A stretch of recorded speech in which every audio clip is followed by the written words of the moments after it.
Hey everyone, welcome back to another episode of Valhalla. Thanks for tuning in. It's a new session and right now is a very stressful time.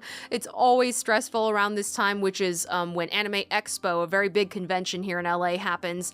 And usually I'm just like rushing merch at the last minute, just things at the last minute. There are things I still have to work on, but on top of that, I'm trying to do a very ambitious cosplay. I've never really gone all out and crafted a whole bunch of things for a cosplay before. It's my first time. I'm probably not going to make a video about that. I do want to share some aspect of it, but I'm not really videoing the process because I'm literally doing things for the first time and just fumbling through it.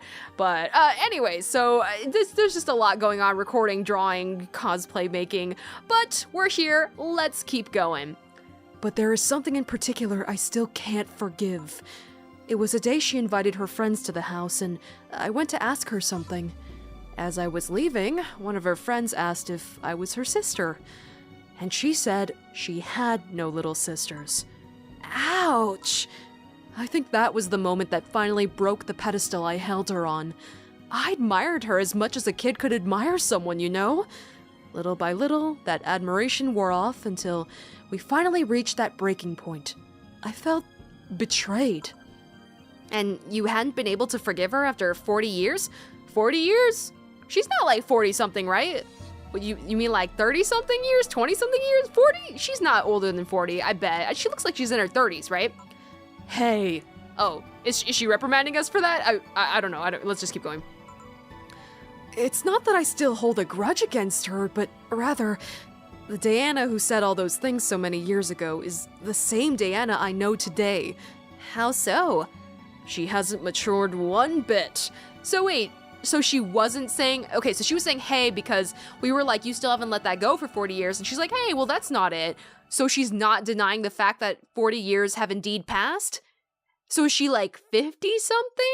How old are you, Alma? How old are you, girl? She's still as selfish, childish, and immature as she was back then. When you see her, you don't see an adult. You see an overgrown, horny teen. So aside from destroying any admiration I held for her, she's made sure not to fix that impression. Huh. But enough about me. How are you? Everything's fine. Aside from this note. A note? Remember how I told you I lashed out at my dead ex's sister? Yeah. I got this note from her. Let's see. Wow, she must really feel bad about the whole thing. As do I. So, what's the problem then? Excuse me. The same fear that drove me away from her in the first place. Right. Give me a Brantini, will you? There's a little story I want to tell you. Right. Okay, here we go. A little story. I guess something she wants to share about her life experiences to make us feel a little better, maybe feel a little braver. 1, 2, 3. She just shared, man, a lot about her sister, and that sucks, you know? When, you're so close, and then you go far apart, and people change over time. Things happen, and that sucks that they used to be such good friends, you know? Oh, sorry for the random noises. Theo is here sleeping, and he might be moving around a little bit. Okay, here! This is the thing. Let's start. Oh, God. Oh, Theo, he's playing with a pen. Hold on. Nope. No playing with this pen. Go back to sleep. Go back to sleep. I let you stay here because you're sleeping and behaving. Okay. Boo! Oh, hell no! This is the story of a girl who grew disillusioned with one of her sisters. And now is not the time? Girl, now is not, we're trying to have a serious conversation? This is extremely inappropriate and rude of you. Soon, it became animosity, and not long after that, she Theo, what are you doing? I'm not sure if he's having sleeping twitches. He's kind of slapping me with his tail right now. He's twitching his tail. What's going on, honey? Look, I need to voice a thing. I gotta do an episode. Sweetie, okay. Soon, it became animosity, and not long after that, she distanced herself completely from said sister. With time, the girl would become attached to her eldest sister, looking up to her achievements. All I can look at right now are those boobs. Why? Every time, why does it have to be about her boobs? Come on. Why? It's like something I get really irritated about in like anime and stuff. You know, if the series is geared towards people who are interested in fan service, I think it's fine if they have like characters with gimmicks like that. But if like they're trying to like be a bit more serious, I know anime tropes are a thing and it's fine. Tropes are a thing and it's fine. But like, I feel like they're trying to take these characters a bit more seriously, but still this character is the archetype that she is the sexy woman with the glasses and the big boobs, and they have to keep bringing it back to that, and I don't like that. Like, stop. Don't. Just stop. Okay, oops, sorry. Not now. Said sister would even marry the girl's best friend not soon after. And after the girl went into college, said sister would quit her job. The sister was worried sick about leaving her baby kid alone, prompting her to quit her high-ranking job. Okay, wait, this is the story of Diana? I'm confused. I haven't super been following. I've been very distracted by multiple elements. What if I hire your high-ranking lips? Stop. Anna, stop. Shut up! The girl, even as an adult, felt betrayed. Her role model sister went against everything she held her in high esteem for. She was no longer a child, and yet she felt like a part of her had crumbled. Hey, Joe, I can lift her sweater. Do you want to see? I bet you want to see. All right, enough. Enough? Shoot. Peace out! I know the girl is you, and the sister is your eldest sister. Please, get to the point. Right. That's really rude of you to say that I'm trying to have a heartfelt conversation, and you suddenly say that's enough and tell me to get to the point. Extremely rude, Jill. The point is, if you don't face her, she will be heavily disappointed. She's trying to make amends with you. That must take courage. Lots of it. Yeah, you're right. My mouth's dry. Can I get a beer? Right. Anna, why? Okay, so she's suddenly appearing more often for some reason, I guess because the game is reaching its climax, but like, why wasn't she showing up more before? Why is she showing up a bunch now? What does she want from us? What does she want? Here. Thanks. So, tell me, did you and this Gabby girl get along? Oh, yeah. I never had brothers and sisters, but once Lenore introduced me to her as her sister-in-law, she got so excited about having a new sister that she clung to me a lot. I helped her in her studies, read books with her, played with her a lot. She was pretty much my sister too. I have to leave, but I'll tell you this. As both a big and little sister, if you don't grant that girl the chance of talking to you, I'll never forgive you. Yeah, okay. Oh, there's a small New Year's party this Saturday, if you're interested. Oh, sure, I'll be here. Remember, I won't forgive you. Yeah. I'll go take my break. All right. Ah, you were here? Jeez. You were quite absorbed in the conversation just now. Jamie even said goodbye to you, didn't you hear? Apparently not. Anyways, call me if anything comes up.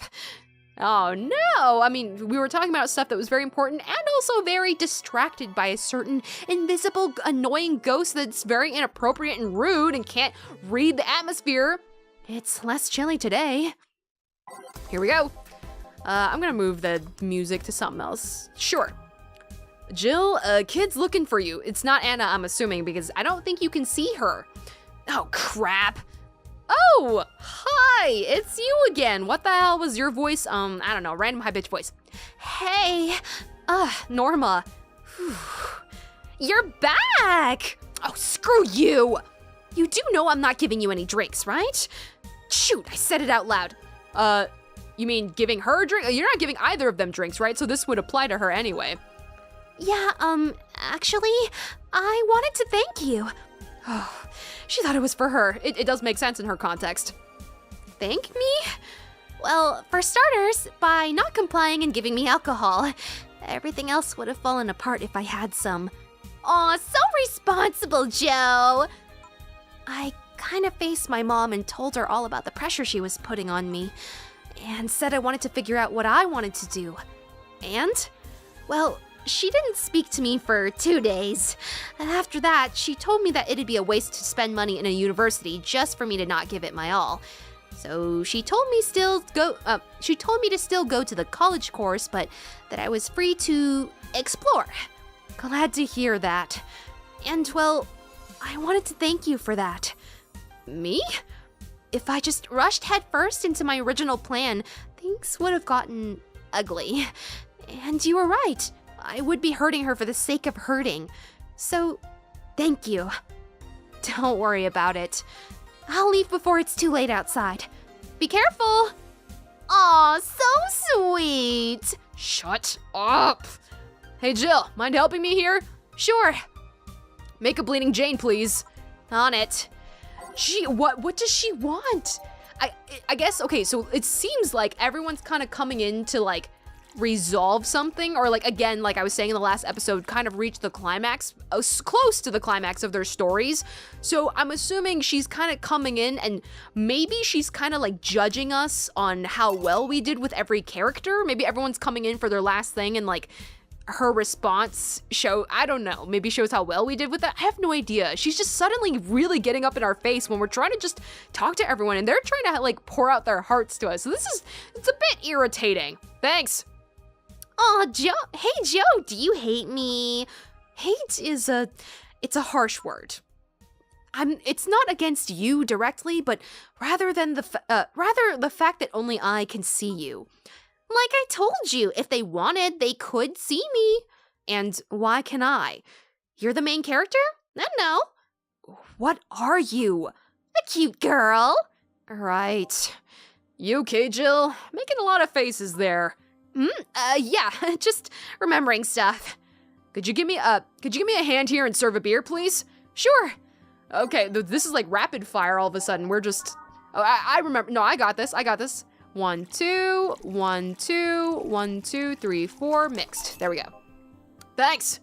Would you lighten up if I showed you I can interact with the environment? Yeah, so I was confused about before because they were mentioning that, like, Jill had to clean the drinks off the floor. So that would imply that Jill put the drink on the counter and then the girl had to pick up the glass and then try to drink, and then the drinks themselves spilled on the floor. I'm assuming it's not like Jill literally held the glass to her, like, in the air and dropped it and then, like, broke it on the floor or something. So I'm assuming she can pick up the glass. So why can't she drink? I don't know.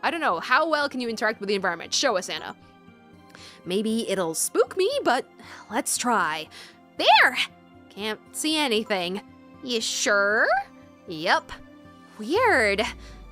Okay, okay, I'm gonna have to scream. I'm gonna have to scare Theo for a second. Nobody expects the Dorothinquistion.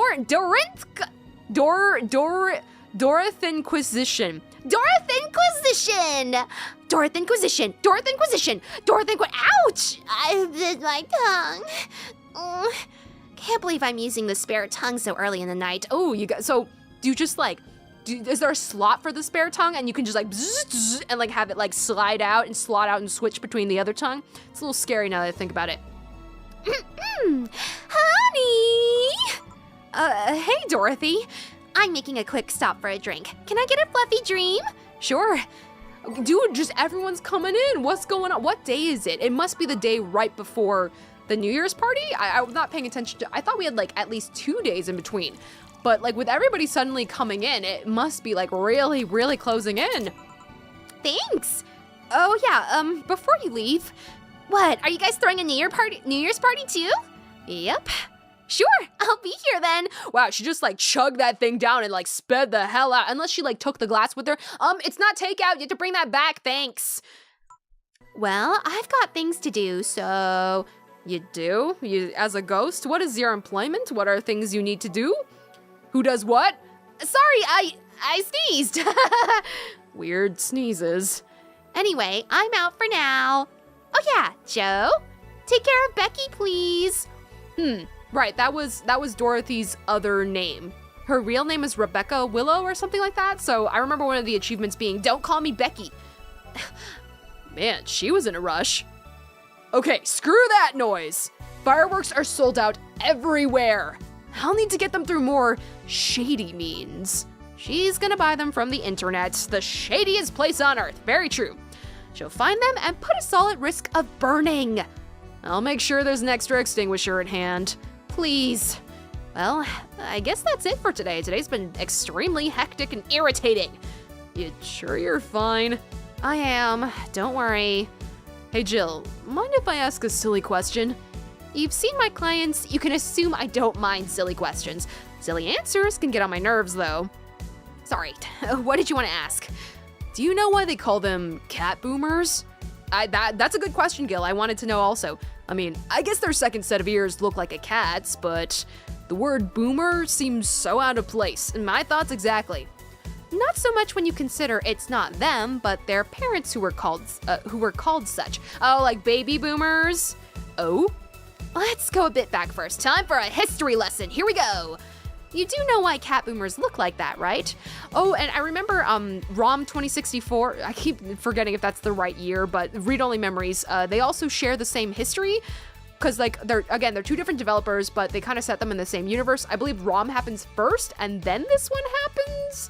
Was that the case? But anyways, they also mention people starting to get augmented with animal parts to like help them live longer or something, so I think she's probably gonna explain that. Because they went through some anti-nanomachine rejection treatment while they were still a fetus, right? It's called the Romanova treatment, okay? Or was it the Romanenko-Yamada treatment? Let's call it the catification procedure. Yeah, good. It was not only the first successful genetic treatment on a fetus, but also the first way to fight nanomachine rejection. Right, this is a very serious condition, I see. So they have to apply it to the fetus? That's crazy. So they'll grow up with animal parts? Still as ears, I guess they do look kind of natural, huh? I just thought they were prosthetic. Moreover, that research had a bit of a rocky story. Funding got cut in the middle of it, at a critical point that could make or break the whole thing. Not to mention, Zaibatsu Corpse, I forgot which one I decided on. I'm gonna say Corpse, maybe Corporation, and the other one's Core, because it's different. Anyways, Zaibatsu Corp's record of not addressing nanomachine rejection at all. The rest of the research was funded by Maki Stangovich. Stangovich! Was it Stangovich? Let's call him Stangovich for now. Good. Jill, you're just the best at names. You're so good at remembering that. You're good at remembering history and various facts, but I guess names ain't your forte. He's a businessman whose unborn daughter got diagnosed with early nanomachine rejection. It just happens in like the fetus? You can just see that? What is this? Stangovich funded the research, and in a desperate move, his wife offered herself and her daughter as test subjects. Of course, the experiment was a success. The girl, Sylvia Stangovich, didn't die. She became the living testament of a scientific breakthrough. But then, the story of how things played out for Sylvia got sensationalized in the media and created a weird fad. Right, I think that's what the gist of what I got from Read-Only Memories intro. Parents made their unborn children go through the catification procedure, even if they had no ailments at all. Okay, so it was like a fad. And again, I also remember them mentioning that when Stella came around and they were talking about like why she got modifications, what the reasonings for her was. All because one particular girl whose life got saved through that treatment became a media darling for a bit. A whole generation of kids with those cat-like protrusions got born. Wow, I can't even imagine like what that would be like in our world if that ever happened. And obviously, you know, like furry community is a thing, so I'm sure many people would be very excited at that prospect, but it's very interesting to think about. And their parents got called cat boomers. A generation of parents obsessed with those cat-like features. The fad quickly passed, but the term remained in use. Eventually, cat boomer just started being used for people with the protrusions instead of their parents. You keep calling them protrusions. Why is that? Because that's what they are. Huh? You didn't think those things on their heads were ears, right? What?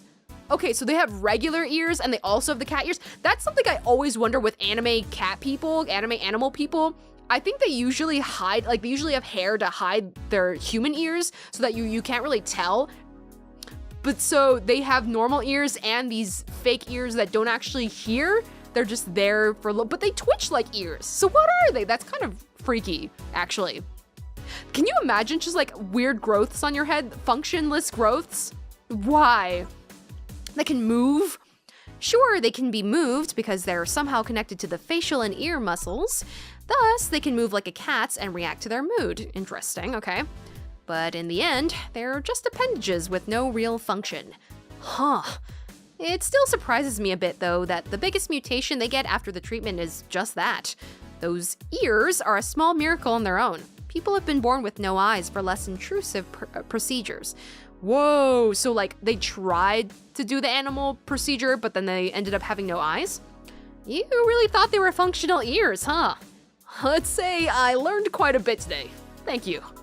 Don't worry, I feel like I should apologize for talking so much instead.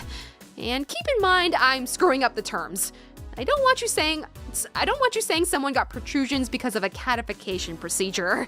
I'll keep it in mind. Wait! What? Yeah, the guy's name was Stangovich. Huh? I just remembered Sylvia Stangovich was around my age, and when I was a teen, there were some TV specials featuring her. And I just remembered that I had the biggest crush on her. Now that I think about it, that crush had me very confused back then. And did you need to shout just now? Sorry, when you realize you had a huge crush on a cute girl, it's very important to shout about. In any case, I'm out for the day. All right, careful out there. Okay, all booze and no firecrackers makes Dana a dull girl. She was very excited about those firecrackers. It's okay, she can find some really sketchy ones off the internet. Let's see, total funds 8,000. Oof. We need 2,000 more, right? Because we need 10,000 by the end. We earned less than 2,000 today. Ooh boy. No. Wait, we can earn 1,700 more because technically we need 1,700 more, right? So hopefully we're okay. Okay, well, let's hang out in our room. Ooh, hold on. Tomorrow, it's due tomorrow. So we have the end of tonight, and then they'll take our money after the round at the bar, right? So we have tonight. Okay, Jill bought what she wanted. She won't be distracted for once. Yay, that's awesome. Okay. So let's check out everything, all the news and everything like that before, I believe, the final day, maybe? The 31st was the final day? I don't even know. Seems like we're at the end. Join me next time. This is Axis, over and out.